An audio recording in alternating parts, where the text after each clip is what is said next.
Sergio, bueno, 100 años de YPF, ¿cómo empezó?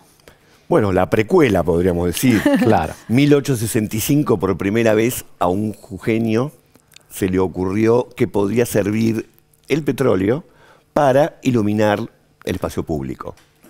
Mirá. Intentó, ahí está registrado el primer trámite para que le permitan, etcétera. Fueron tantos trámites que desistió. Yo hubiera hecho lo mismo. 1907, fecha clave, diciembre de 1907. Están Sí.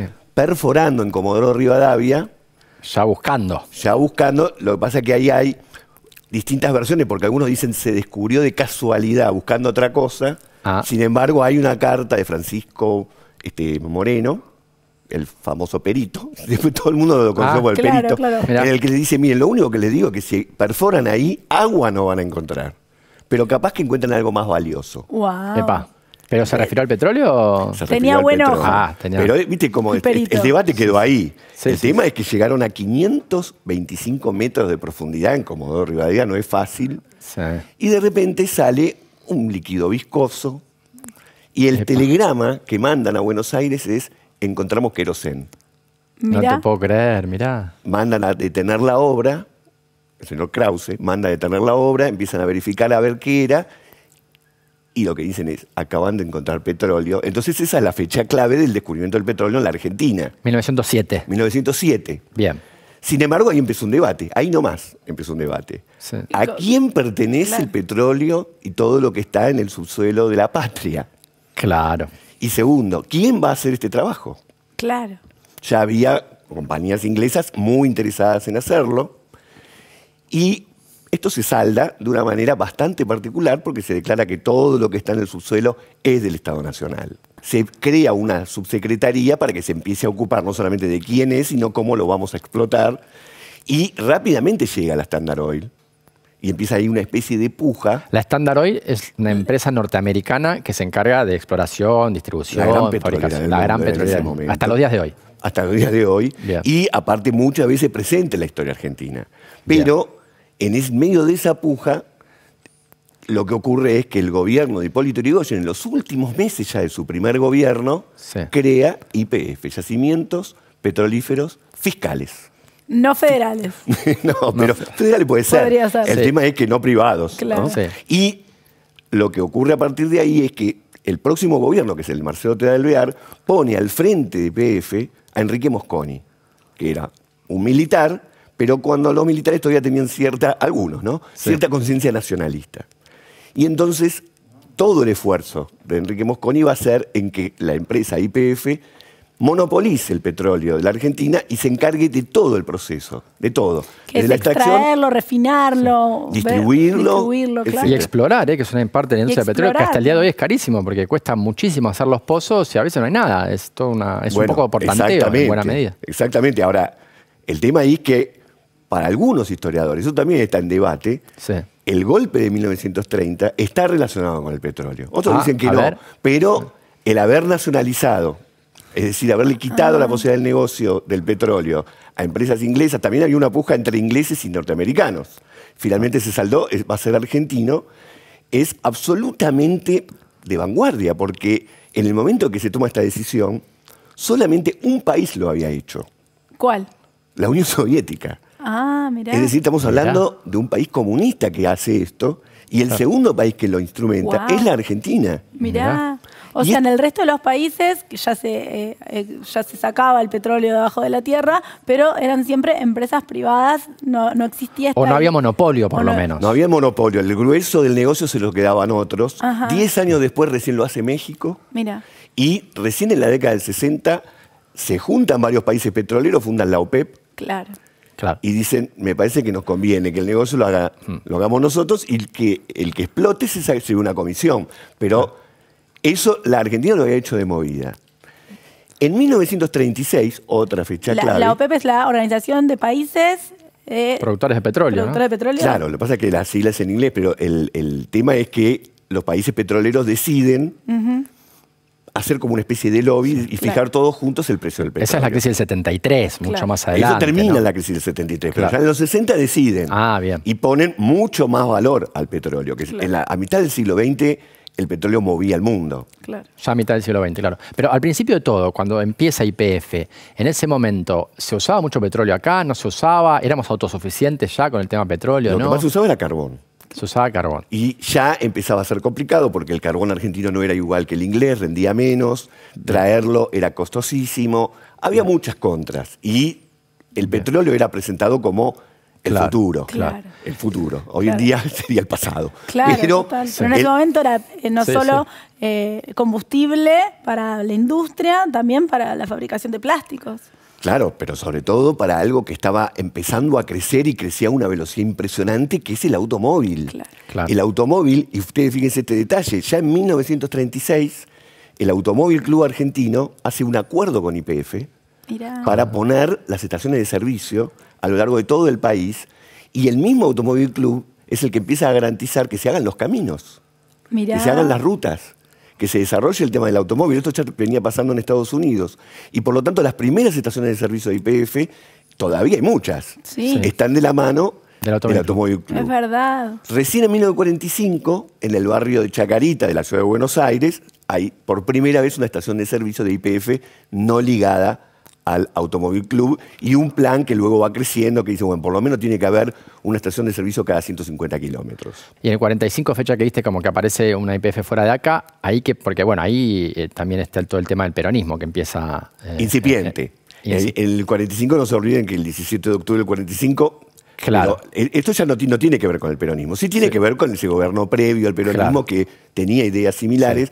Ahora, a partir del gobierno peronista, justamente, hay un impulso y una especie de focalización en la importancia que tiene una empresa como YPF y el petróleo para lo que se llamaba en esa época construir una Argentina potencia. Claro. Bien. Es decir, para que un país sea una potencia, entre otras cosas, se tenía que autoabastecer de petróleo, si no, no había chance. Claro, ¿Y a eso esta altura ya se sabía que Argentina tenía muchos yacimientos de petróleo? Sí, ya se sabía que tenía muchos y también se sabía que podía tener muchos más. Claro.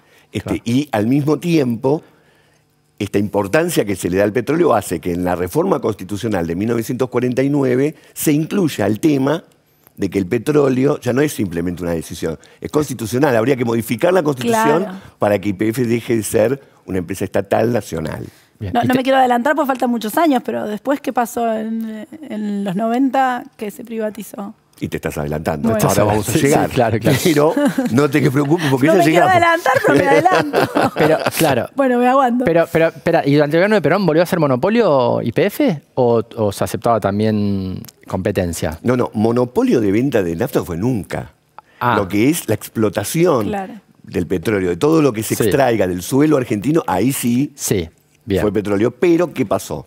El mismo gobierno peronista, que hizo un enorme esfuerzo para que YPF logre ser la empresa que nos autoabastezca, es decir, que no necesitemos más que lo que tenemos, no lo logró nunca, entre otras cosas, porque, bueno, no era tan fácil, ustedes vieron el tema de las inversiones, etcétera, pero Perón termina firmando un acuerdo con la Standard Oil, justamente, dándole una participación a cambio de que lleguen esas inversiones y se pueda hacer un desarrollo productivo. Y ahí aparece una figura muy interesante, que es Arturo Frondizi, que escribe Petróleo y Política, un libro que se convierte en bestseller, como que lo corre a Perón por izquierda, diciendo que están entregando la patria, Mira, por el acuerdo con la Standard Oil. Por el acuerdo con la Standard Oil, se hace famoso, de hecho, pasa al primer plano en la política argentina, llega el golpe del 55, la Constitución del 49 no había que reformarla, simplemente la anularon, volvió la vieja Constitución, pero apenas 3 años después, en 1958, Frondizi se convierte en presidente.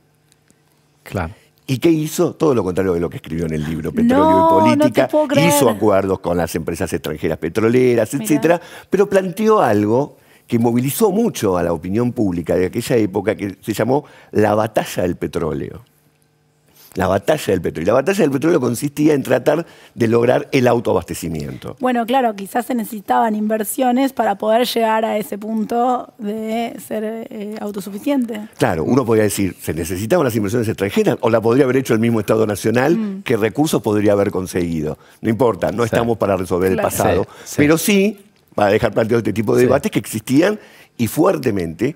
Y la verdad es que durante mucho tiempo YPF siguió creciendo, se siguió desarrollando, se convirtió en una empresa enorme, la empresa número 1 de la Argentina. Es todavía la empresa más grande de la Argentina, pero con la dictadura militar, que se supone que era un régimen nacionalista, pasa todo lo contrario. Empieza a ser endeudada YPF. Dentro de todas las hipotecas que se hicieron en la Argentina para que el Fondo Monetario traiga dinero, etcétera, etcétera, YPF es impresionante el nivel de endeudamiento al que llega. Y esto deja a la mesa, aparte de la cantidad de despedidos, trabajadores de YPF desaparecidos y todo eso. Pero el problema que ocurre es que una vez terminada la dictadura, YPF queda con una enorme deuda. Imagínense que una empresa petrolera no da pérdidas. Claro. No puede dar pérdidas. Pero ahí fue por un mal manejo. O sea, por un mal manejo y aparte porque está endeudada por una cuestión completamente artificial. La YPF no necesitaba ese endeudamiento. Claro. Pero en 1991 llega la privatización. Claro. Se privatiza YPF. Recordemos que esto es una cuestión única, porque Chile, que tuvo una dictadura como la de Pinochet, nunca se le ocurrió privatizar su cobre. Claro. Brasil tuvo una dictadura que duró 2 décadas y las cuestiones básicas, estratégicas de su economía no las privatizó. No, Petrobras en Brasil sigue hasta el día de hoy, sigue siendo la principal. Exacto. Ahí digamos que esa época fue mucho más allá de lo que la misma región había ido, y en 1997 la compra Repsol. Repsol, que al mismo tiempo que es una empresa extranjera, seguía haciendo bandera, el doble sentido de la bandera, con que, bueno, YPF, la empresa de bandera, la empresa argentina, pero estaba perteneciendo a una empresa extranjera. Se pierde todo tipo de cuidado, se extrae petróleo sin cuidar de si las reservas iban a alcanzar o no se invierte, etcétera, etcétera. Y en el año 2012, ya durante el gobierno de Cristina Fernández de Kirchner, se decide la expropiación del 51% de la empresa. Claro. Sobre todo quitándole a Repsol esa participación mayoritaria. El 51% por lo menos lograba el control de la empresa, pero hay un 49% que sigue siendo privado y es una empresa que, a pesar del daño que se le ha hecho, tiene de una forma directa o indirecta cerca de 72.000 personas trabajando. Tiene 91 bloques productivos, es la petrolera, es la quinta petrolera de toda la región y a nivel mundial es la empresa número 136. Es muy poderosa, muy fuerte y aparte está en toda la Argentina. Total. Incluso tiene estaciones de servicio donde otros no ponen porque no es económico, no rinde su fruto. En cambio, YPF sí lo pone ahí. Y muchas actividades productivas no podrían darse lugar si no hubiera combustible en estos lugares remotos del país, y hay gracias a YPF, o sea que cumple un rol central en la economía de nuestro país. Claro, y aparte los trabajadores de YPF, esto que ellos suelen llamar los YPFianos, tienen o tenían muchísima participación desde muchos lugares, porque había barrios YPFianos, había clubes, etcétera, etcétera. Una participación social que hizo que muchos sintieran la cuestión de la pertenencia, y por eso fue también tan doloroso y disruptivo lo que ocurrió en los 90, en donde cerraron algunos lugares de YPF y pueblos enteros se quedaron sin posibilidad económica de sobrevivir. De hecho, todo el fenómeno piquetero que conocemos hoy en la Argentina, nace a partir de esta privatización y pueblos enteros que se quedan sin posibilidad de sobrevivir.